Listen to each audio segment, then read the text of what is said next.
Welcome, true believer readers, to another episode of Let's Read Spider-Man. And here is the big spider slayer to my regular size spider slayer, my friend Eddie. How you doing today, Eddie?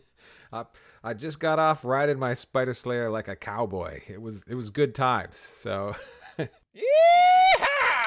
Doesn't he crawl inside of it? The bigger one. Well, he crawls inside of it, but Spider-Man rides the tiny one, like a bucking bronco at one point. Right, so. but you're the big spider slayer.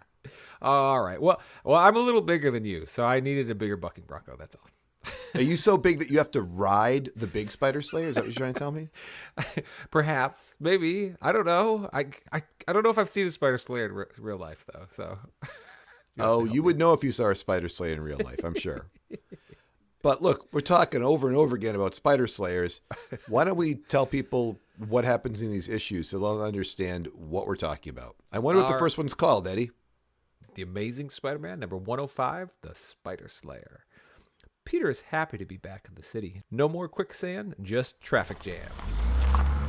While swinging around, he comes across a protest claiming that the Bugle doesn't care about the common man. Randy gives his dad Robbie a hard time about working for the man, and we see J. Jonah nearly going to blows with the protesters. Thankfully, Spidey swings in to save him. In typical fashion, J. Jonah thinks Spidey's consorted with the protesters to make him look foolish. Irritated, Spidey obliges J. Jonah's claims by hanging him on a fire escape, much to the protesters' delight. J. Jonah Jameson issues an ominous threat as Spidey swings off. Hey, Stanley is back to boost the Spider-Man circulation, just like the Kazar story will boost the Daily Bugle circulation. Stanley and J. Jonah Jameson are both back on top. It's too bad that Randy Robertson doesn't see it that way. Eddie, as our resident 1970s lingo expert, could you read what Joe Robbie says to his son? Don't give me that jive, son. You know where my head's at. Oh, Eddie, come on. You can give it to me like Norman Osborn would say it, at least. Excuse me. All right. Don't give me that jive, son. You know where my head's at. There you go. All right. Maybe Joe Robbie didn't say it like that, but that's what I was looking for. Norman Osborn would. Yeah. He knows jive. It's noticeable that Stan is back. He offers criticism of the last few issues through Randy. The Adventures of Kazar and some costumed weirdos, if you look on page 3. Yeah, I actually didn't take it that way at all. I don't think you think Stan is taking a dig at Kazar in the Savage Land. I don't think he's doing that, Eddie. I mean, Kirby and Stanley created Lord Plunder, at least that Kazar version, in X-Men 10. I mean, perhaps you're right. But I don't think he's digging on him, but you could be right. I thought it was a funny quote to say at the time. Like, he didn't have to put that line in the book. So, I think it's just a really gentle one. Okay, fair enough. Well, Peter races back to his apartment where he sees Aunt May preparing for a party. Gwen, MJ, Flash, and other young and hip people arrive to celebrate Harry returning home from the hospital. We end the scene with Peter suspecting that there's something wrong with Flash. James B., you happy to see Aunt May back? I mean, I guess I knew it was Aunt May. I didn't recognize her because Gil Kane is drawing her now, which every time we've had a new artist, it's kind of dramatic, to be honest, except for maybe Spider-Man when he's in costume. And the other thing is I'm kind of worried about Aunt May here. Apparently Anna Watson has moved away to be with her sister. And Eddie, after I named Anna Watson one of the top 3 best supporting characters, I am very disappointed. I can understand your disappointment. I'm humiliated. I demand vengeance. Well, J. Jonah is also seeking vengeance after being humiliated by Spidey at the protest. He has commissioned Professor Smythe to build a new, more powerful Spider Slayer. Smythe's robot is formidable, and through remote control, J. Jonah takes it out to hunt. Much to J. Jonah's delight, Spidey can't stop the Slayer. But J. Jonah doesn't seem to have full control of the Slayer as it hurts Spidey to a specific location. The Slayer knocks Spidey out, and J. Jonah loses his connection. We see Smythe instructing his robot to steal a specific unit from a machine. I I don't know. I found this confusing. I mean, it's written so that you know that J. Jonah Jameson isn't fully in control. He keeps like trying to capture Spider-Man. He's like, oh, something went wrong. And Yes. it's, I don't know. It's hard to keep track of what's going on and why. I wish they would just have had Smythe tell us up front what he was doing. Like, I'm going to do this, and then I would understand it better. This guy Smythe, what does this dude do for a living? What do you think the police are like? Oh, grab that guy, make him build the citywide camera system. Like, what's Smythe do for a living? I really want to believe he's like building animatronic robots for Disney or something like that. And that's why his like standing in the community is so high. You know, like, oh, there's Professor Smythe. He's such a good soul, and he does so much for the children. And then he goes home and he's like this terrible, sinister villain. Yeah, I picture him Spider Slayers. I picture him like the Doc Brown when like the police knock on his door and they're like, "We need you," and he's like, "Wait, don't tell anything to me." He puts on that like device on his head. "I'm going to tell who you are. You are the police. You are here because there's a policeman's ball and you want a donation." And they're like, "No, we actually want you to build a Big Brother cameras all over the city." And he's like, "Do you know what this means? This thing on my head doesn't work." Sorry. They just must really trust this guy. And obviously they shouldn't, because the Slayer returns to Smythe, who informs us that the unit is part of a video scanner system the police are using. He uses the unit to turn on the camera next to Spidey, and he sees Spider-Man take his mask off. We end with Smythe staring at Peter's face in full costume. Peter seems careless with his mask at the end of this, and if we look at the very beginning, he's just standing on a roof looking down upon people with his costume on and his, mask off. I don't like it. They didn't put in like, this is not a dream, this is really happening. Yeah. But this is one of those annoying ones that you would be stuck with if you couldn't go right to the next issue, but we can go right to the next issue. Yes. And the next issue is The Amazing Spider-Man 106, Squash Goes the Spider. He's trying to squash me. We open with Spidey realizing someone is watching him through a camera, and he quickly puts his mask back on. Spidey realizes Smythe is behind his unmasking. He swings off to Dr. Connor's place, where he molds a mask of his own face. What is going on here? I'm confused. And what part's confusing you? How he makes the mask or why he makes the mask? Kind of both, but like why he makes the mask? All right, so first of all, just real quick, he goes to Doc Connors and is like, "Hey, I need to use the place." And Doc Connors is like, "Of course, you've saved me millions of times." And they're like, "Why do you even have to have this conversation? He should just pull in and just start working." Right? Am I right there? Yeah, they're buddies. This is his buddy, his best He shouldn't buddy. even have his mask on around Doc Connors. He just should be like, "Look, agreed." That's so ridiculous. Okay. So what he does is he like takes, he puts grease on his face, and then he puts like a mold on it so it doesn't stick to his face. And he has little things for like the nose so he can breathe through. He puts like little straws in his nose. Then he pours like this solution into the mask, like a rubbery solution, into the mold. And then he peels it back so he has like a rubber face of himself. And then he starts like painting on. Yeah, he's channeling the chameleon here, we could say. Right. He paints on the eyebrows and everything else like that. So why is he doing this? Because now, as I was reading this, I was typing as I was reading for the first time. And I put down that he's going to then take off this mask at some point and be like, "Oh, this is only a mask." Like he was hoping like someone would say, "There he is." He'd be like, "Nope, I'm wearing a mask. This isn't even me." So that's what I think is going to happen. Why don't you keep reading the summary and I'll explain it to you if I was right or wrong in a minute. All right. At the Bugle, J. Jonah is irritated when his malfunctioning control panel explodes, billowing black smoke. Joe Robbie doesn't question J. Jonah's odd behavior and informs him the master unit to the police video surveillance system was stolen. We got a lot more J. Jonah here. This guy's been... We went from not having him hardly at all with Morbius to the main character. In fact, our sponsor had an action figure for him last episode, right? 2 action figures. Well, he is the villain of the story. True. So you need him for that. He's also involved in the political messages of the times, which he's true. He's representing that whatever's going on in that world, he's in charge of that too. So that's why we're seeing a lot of him. Plus, these books are slightly longer now. They're like 2 pages longer because they went up in price. So you're getting 2 more pages of J. Jonah Jameson barking out things at Joe Robbie with a cigar. Well, we pan to a happy Smythe conducting a meeting with the 4 top gang leaders in the city.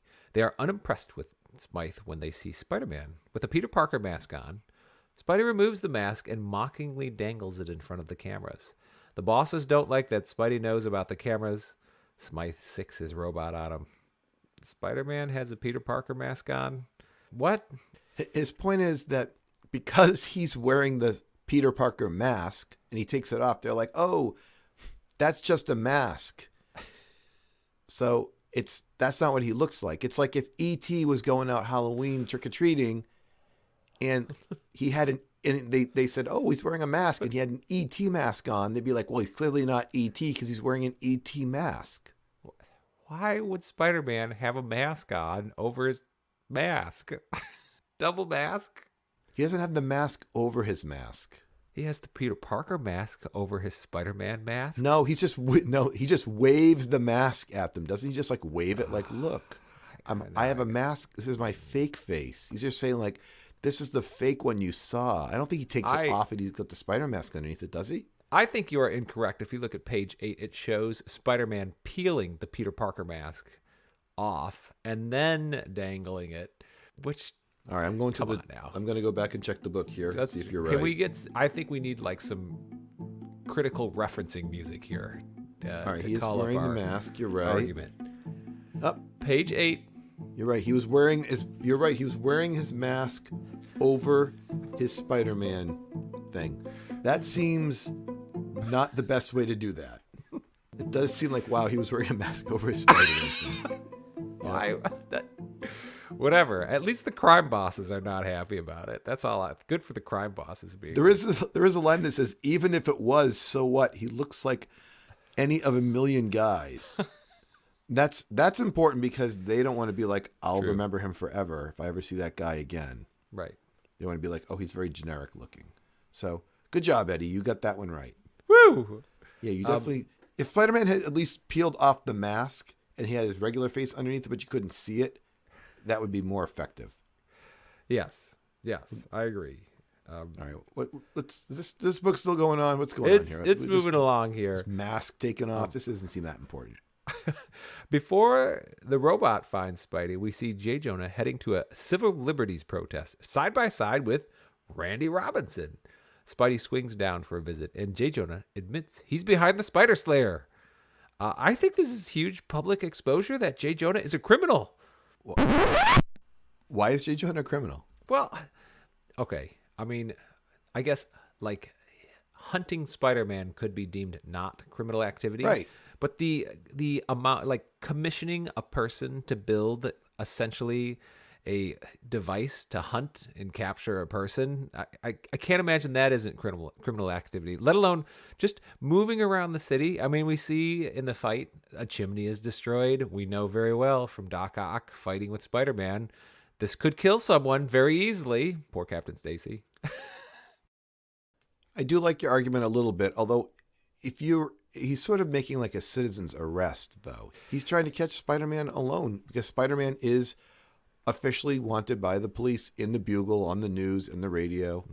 Mm. The police department even knows it. So I don't think I don't think it makes him a criminal. They're not going to be like, arrest J. Jonah Jameson for trying to stop the criminal known as Spider-Man, right? I detest his vigilantism and think he's a public hazard. Well, Peter heads home to find a downtrodden Harry. Thankfully, MJ arrives with an entourage to cheer Harry up. She lightly flirts with Peter as he heads out to see Gwen. Wait, did you just say she lightly flirts with Peter? Yes. I'm glad I have MJ style. Yeah, I'm glad I have my book handy here. Her lines include, say, Petykins, I didn't know you'd be here. This makes it a real party. How's about thee and me cutting out? And then when he mentions that he's going to be with Gwendy, she's like, oh, you lost a bet again, huh, poor guy. So, oh, MJ. Yeah, she's like, let's get out of here, just me and you. Imagine if he said yes. Like, okay, sure. Let's just do it. This magazine would be completely a different story. We would not even care about the Spider Slayer. Well, I think, James B., it's time for another special edition of The Complicated Relationships of Peter Parker. All right. Well, just special throwback treat here. If we're going to bring back the Spider Slayer, we could bring this back too. All right. So Peter does get away from MJ, and with lines letting her know, "No way, lady," and if I'm going to be stuck with the kind of loser I'd like to be every time, and then he goes out to see her, and they draw all the girls now. This is the 70s in like very short skirt type attire, and when he sees Gwendy, he says, "Gwendy, do you have to look so voomy? I'm only human." And she's like, "Don't fight it, man of mine. You male, me female. That's the name of the game." And he's like, "The name of the game is love, lady, and I'm off my rocker over you." And she's like, "Careful, darling. I think you're trying to tell me something." And then here's the big panel. He says, "Well, where are we going tonight, ma'am? The Garden of Eden, the moon, you name it." And she says, "I thought we'd drop in and visit Flash." And he's like, "Flash? But this is supposed to be our date, honey." And she's like, "Well, he hasn't looked well since he returned from Vietnam." And she's like, "We've got a whole lifetime ahead of us, Pete. I've been worried about Flash." And a whole lifetime ahead of you. This is issue 106. Carry the two. Anyway, yeah. So, I mean, well, you can pick up the story from here. All right. Peter and Gwen stop by to visit an ornery Flash. Flash is having trouble adjusting to civilian life. They leave and continue their dinner date, but Gwen is still worried. After the date ends, Peter swings off to find Flash again, but is stopped by a giant web. We end with Smythe mocking a trapped Spidey as he rides his Spider Slayer towards him. I don't like the Spider Slayer. Do you think he's a terrible villain, James B.? No, I like it, but doesn't the Spider Slayer usually track Spider-Man? Can't it just hunt him down? I think it was I think he laid a trap. He had an... But isn't this is the same guy who made the robot that, like, isn't this the same kind of robot that can, like, detect where Spider-Man is? Right. The second Spider Slayer blew up because of too much spider detection. So yeah, so why isn't this one just like, I know where Spider-Man is? Like, is it doing that too? Because he had to go around the corner and got stuck in the web. Like, didn't the Spider Slayer can't it just go hunt him down? It must be.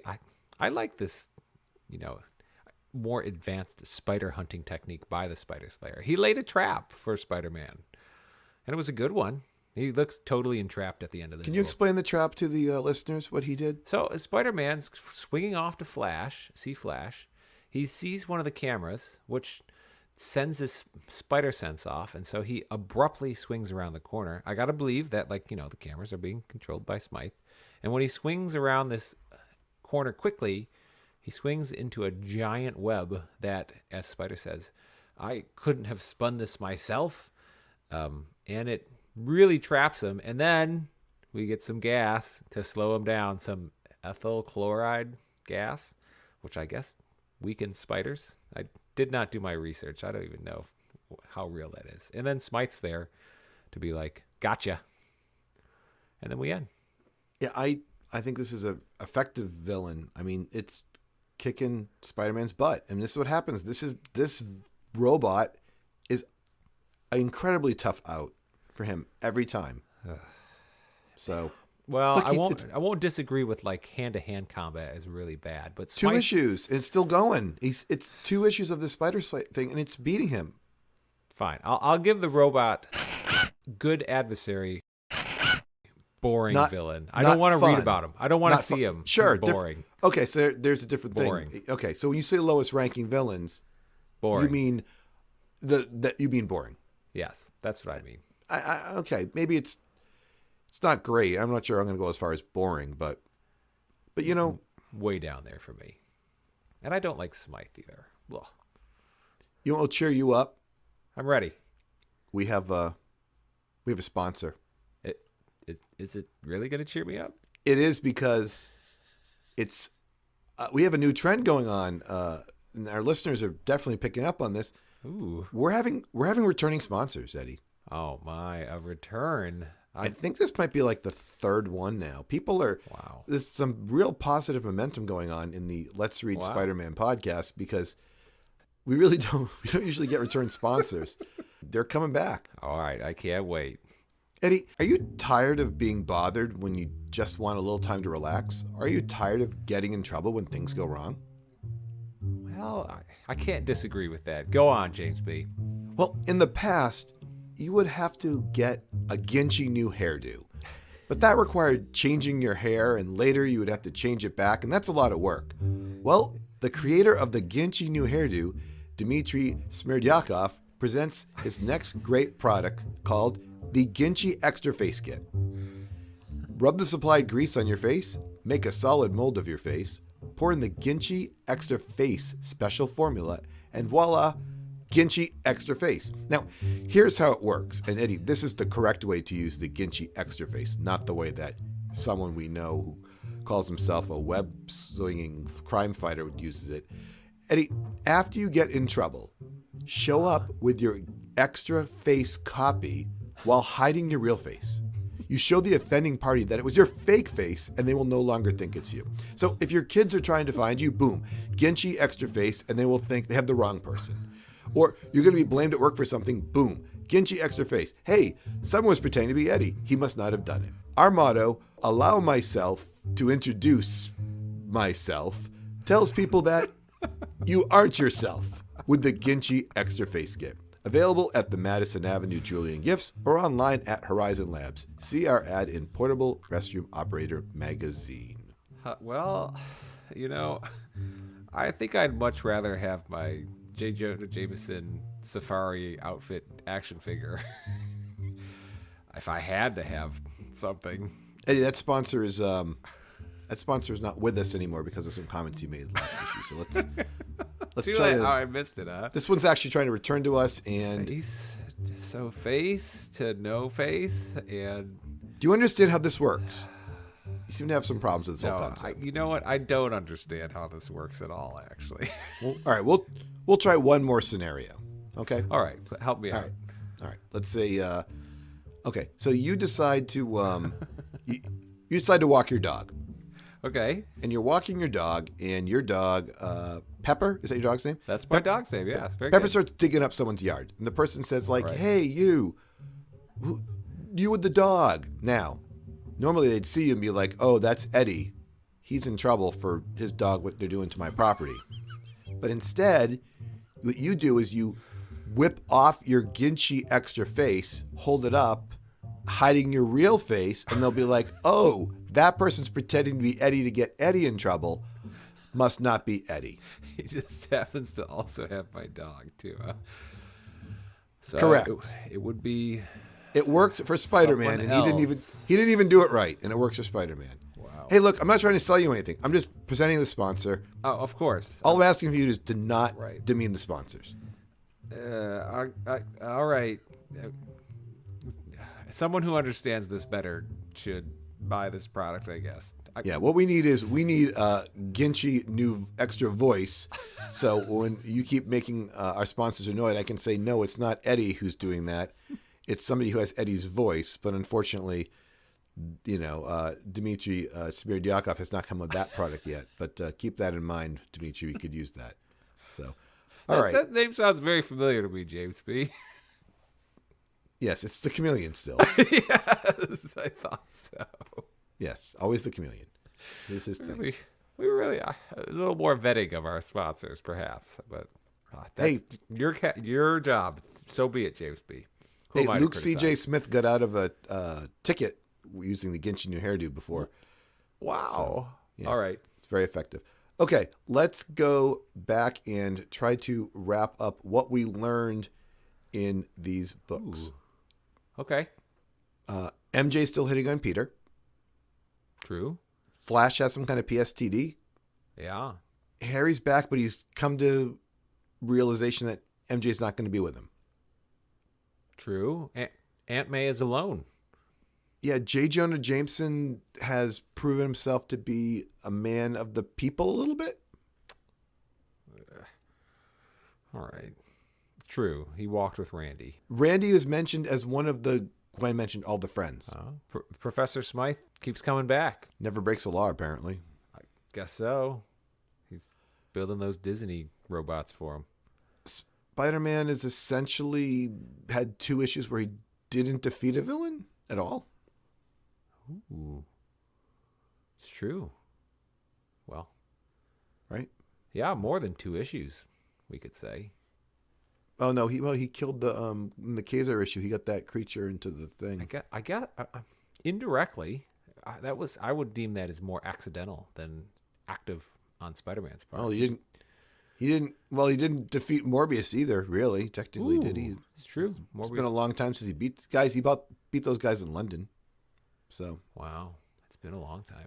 Well, speaking of long, this podcast is going to get pretty long for us, so we need to wrap things up. Eddie, where can people find us? You can email us anytime at letsreadspiderman@gmail.com, or you can find us on Twitter at letsreadspidey, or you can message us on Twitter. This is Eddie, and I'm with James B. And remember, listeners, never hang J. Jonah from a fire escape, because he might build a giant robot to hunt you down and catch you. Bye. Bye.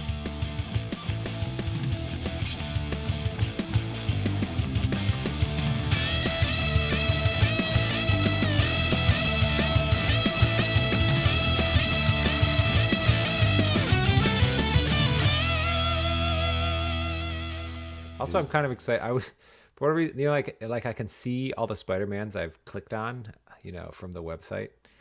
I'm very excited to read another 200 Spider-Mans. Why are you excited to read another 200 Spider-Man? I don't know, because I just thought about it. I'm like, oh, there's still 200 to go. I'm having a good time.